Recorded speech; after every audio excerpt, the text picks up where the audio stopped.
guys, it's Di from Being Mommy with Style. In today's video, I want to talk all about going on the Disney dream with preschoolers. So this was our very first cruise experience, our very first Disney cruise, and some of the things I kind of anticipated, some of the things I probably overplanned just ever so slightly, and some of the things were exactly what I expected. So I wanted to talk about the experience of bringing preschoolers on the Disney Dream Cruise and what worked, what I maybe wish I would have had, and what I was glad that I had with me. So first of all, my tips or my thoughts on bringing preschoolers on the Disney Dream. First of all, this is my, I think, #1 thing I would do next time, just slightly differently. This time it was a little bit out of my control because of just working things out with our travel schedule with Disney and then also my husband's work schedule. But if at all possible on our next cruise adventure, I would absolutely fly in a day before, stay at a Walt Disney World resort, and then use their transportation to go over to the cruise ship the next day. Or do like a land and sea combined event where you're at Walt Disney World and then you go over to the cruise.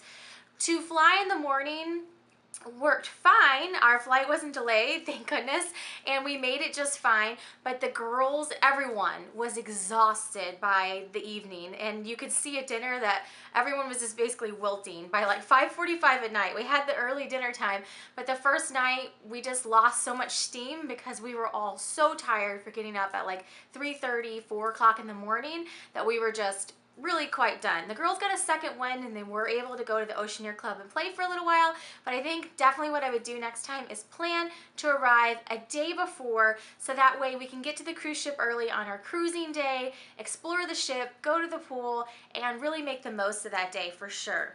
So the next thing is, this was the first trip, Disney trip, that we've gone on that we did not bring a stroller. Natalie's 4.5, Isabella was 6 on this trip, and it worked out fine. So we made it through the airport just fine. It was a little bit trepidatious about not having a stroller, but it worked out just fine. Obviously the cruising rooms are a little bit smaller, so I knew we weren't going to have room in our stateroom to house a stroller, to house our gigantic double stroller.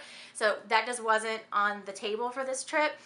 But it worked out fine getting through the airport. And I also found out, really helpful tip, if you are planning on cruising and you're not wanting to bring a stroller to take up the room in your stateroom, they do actually have strollers available to rent from Disney actually on the ship. So you need to get those reserved early because I hear they do go quickly. But if you want to get a stroller just for an excursion or just one day on your trip, you can rent those from the ship. So I'll try to put links down below, or let me know if you have any questions, but no stroller for us, and that worked out just fine. The next thing is, we loved using Disney transportation. So we used the Disney bus that picked us up at Orlando International Airport, took us right over to Port Canaveral. It was quick, it was easy, it was straightforward. I was super comfortable using it. I knew where the magical express, lanes were downstairs in the airport at Orlando International Airport, and it's just really smooth and easy. So we definitely loved using the Disney transportation, and we definitely would use those transfers again on future cruises. So to purchase those transfers currently are around $35 per person per trip, per leg. So it's about $70 per person to get those transfers for the cruise line. Now remember, the Magical Express to go on site to Walt Disney World, that's free and that's included. So the cruise line, some things are different. But to use the cruise line transportation, I think was definitely worth it. And I loved having it right there. You didn't have to wait for anything. You just get on the bus and you go. So the next tip that I have, or thing that we did that I would definitely do again, is to do things in events, like I call them, and then don't be afraid to take a break. So we looked at our navigator, and we had downloaded the app on our phones beforehand. We also got the personal navigators in your room each day and each night for the whole schedule for the day. Those were really quick and easy to kind of learn how to use them. And we tried to pick out the different things that we wanted to do. And sometimes we also used our phone and looked at the schedule on there to see like when characters were going to be there, to find out when the shows were and that sort of thing. And we would do things in events. So we would go do a couple of things and we would go back to the room and rest. And we would go do a couple of things, we'd go back to the room and change clothes. And that really seemed to work out for us.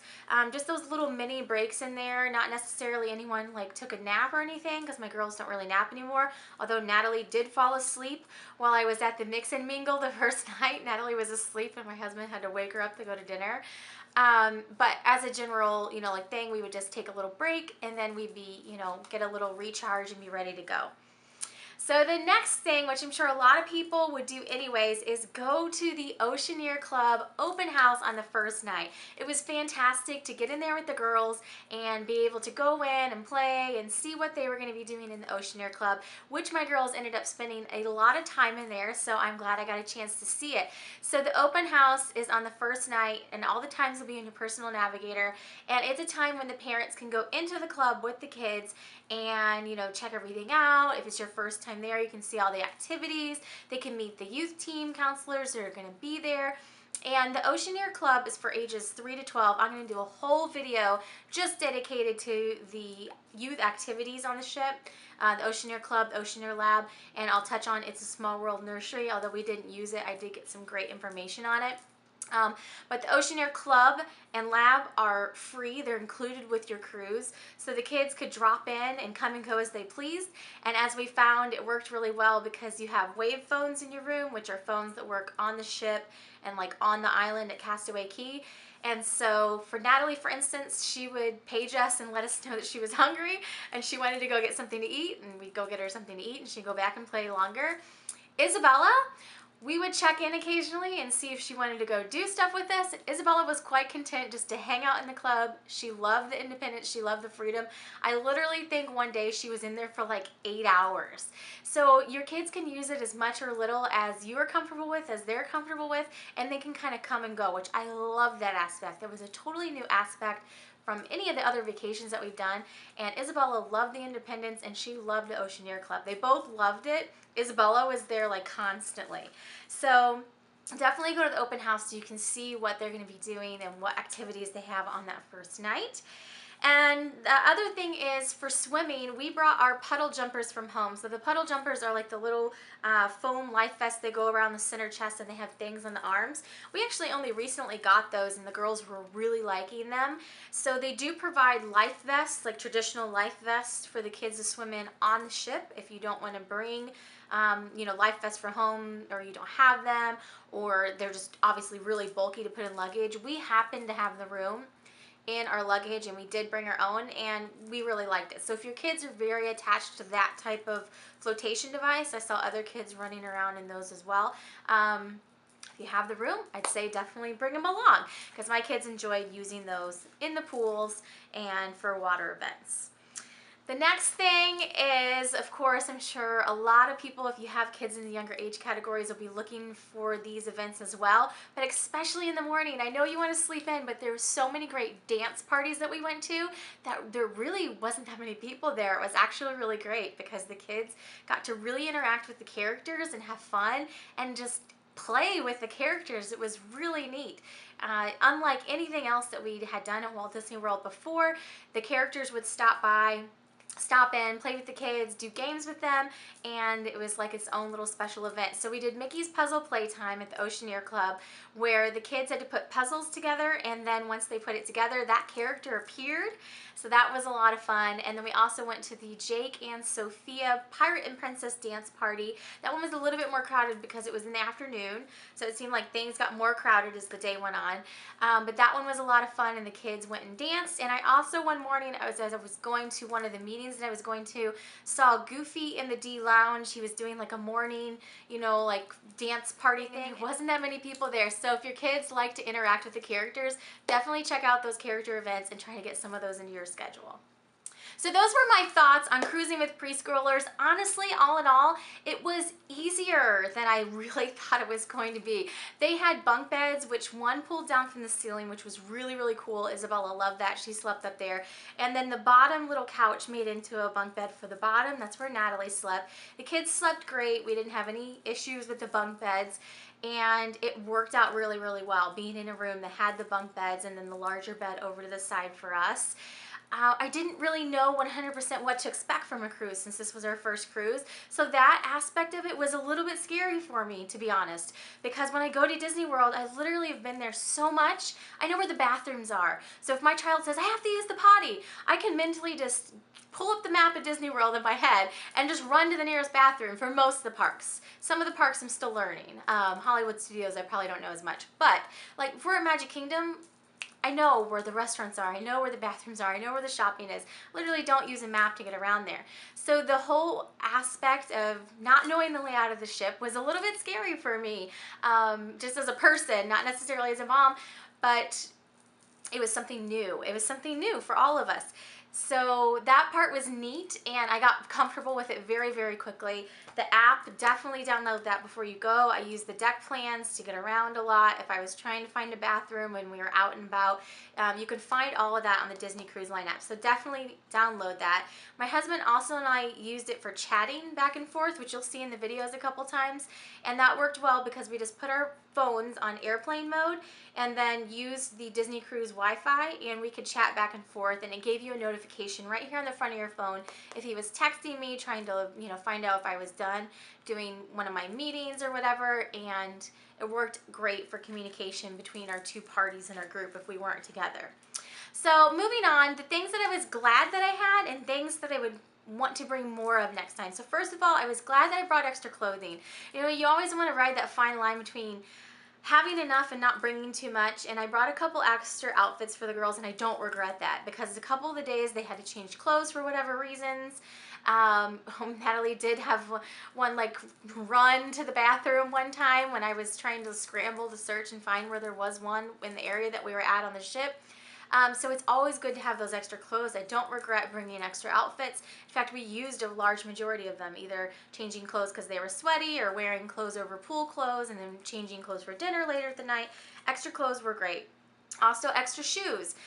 If you watch the packing videos, you heard my story about I brought 6 pairs of shoes. I used them all. With the kids, they had, I think, 3 pairs of shoes. They used them all.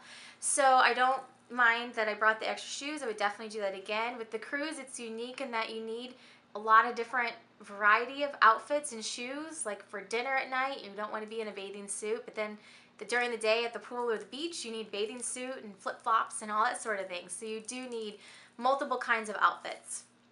Multiple bathing suits. So we're really, like, we don't really have like a large collection of bathing suits. That's never really something I've been into. Like, we generally have 1 or 2 bathing suits, and that's what we have. So I brought a bathing suit for everyone in our carry-on and a bathing suit for everyone in their suitcases. We had 2 swimsuits per person, and I would say absolutely at least 2, if not 3 next time I will bring. Especially if we went on a longer cruise, I would bring more swimsuits because you are in a swimsuit so much that you hang it up to dry, and you don't necessarily want to put that wet swimsuit on if you're going to do something like within a short time period, you know, the next time you're going. So say you swam like in the afternoon or evening, your swimsuit's not going to be dry by that next morning. So definitely multiple swimsuits I would bring again. Also, hand sanitizer wipes. At all the restaurants before you go in, they're handing you hand sanitizing wipes to wipe down your hands. They really want to make sure that people don't get sick, and obviously you don't want to get sick because you're on your vacation and kids touch everything, and they're going to the kids, you know, care place where they're running around with a lot of other kids. They wash their hands before they go in there, and so we brought 2 packs of hand sanitizing wipes and used both of ours just for stuff around the cabin or just wiping our hands off, or if the kids made a mess when they ate strawberries, we went through them. So I definitely bring lots of wipes, hand sanitizing wipes, and what I meant to bring that I forgot on the counter was a little travel size of the Honest Company hand spray that you can like spray real quickly. That would have been fantastic. So I guess I should put that on my, I wish I would have had with me, because I laid that out to bring with me and then I forgot to put it in my bag. The spray hand sanitizer would be that. And then the next thing that I wish I would have had with me was Band-Aids. I did not have any Band-Aids. So if you watch the pool day, Natalie was running around at the splash pad, and at some point, I didn't even see it happen. She never reacted to it. She fell and she slid and just kind of skinned up her knee and skinned up her ankle and everything. So when it first happened, we went and found the lifeguard. They got her all fixed up and got Band-Aids on her, but it's something that she needed a Band-Aid on for the rest of the trip. I had no Band-Aids with me. So luckily we were able to stop past first aid, get some extra Band-Aids from the lifeguards, and also at Castaway Cay we stopped into the first aid station there, and they, you know, hooked us up with some Band-Aids, no problem. But I wish I would have had some in my stateroom, because it would have, you know, just cut out a little bit extra time of stopping, and I could have had them in my pool bag, and it would have just, I would have been right on task, I guess. The next thing I wish you would have had was gallon Ziploc bags. So you're swimming a lot and you have wet swimsuits hung up all over your bathroom drying cords, and inevitably they're not all going to be dry by the time you're going to be getting off the ship. I wish I would have had some gallon Ziploc bags to put all of our wet stuff into for that last day, for everything that we've used like the night before or whatever and was hanging up wet. I kind of just had to roll it in our suitcase and it turned out fine, but I wish I would have had some gallon Ziploc bags to stick that stuff in. So those are my thoughts on our very first Disney cruise and cruising with preschoolers. Again, the girls were 4 1/2 and 6 on this trip, so Natalie's in pre-K and Isabella's going into 1st grade. It was an amazing trip, and in case you can't tell by the videos, we most definitely will consider going on a Disney cruise, hopefully very soon in the future. So that is definitely on our radar, and we really had a great time. I'll also be having some other videos coming up for you guys dedicated talking about just the Oceaneer Club, Oceaneer Lab, and It's a Small World Nursery, how those work, looking at the bands that they use to get in and out of the clubs, and all the information to do with those. And also I want to do a video on adult-only activities. What was available for just my husband and myself. This was a very different trip because we had a lot of great quality time together, which was really nice. So let me know if you have any questions down below or video requests to do with our Disney Dream Cruise. And thanks for watching. Have a great day. Yes! Natalie! Oh, Natalie!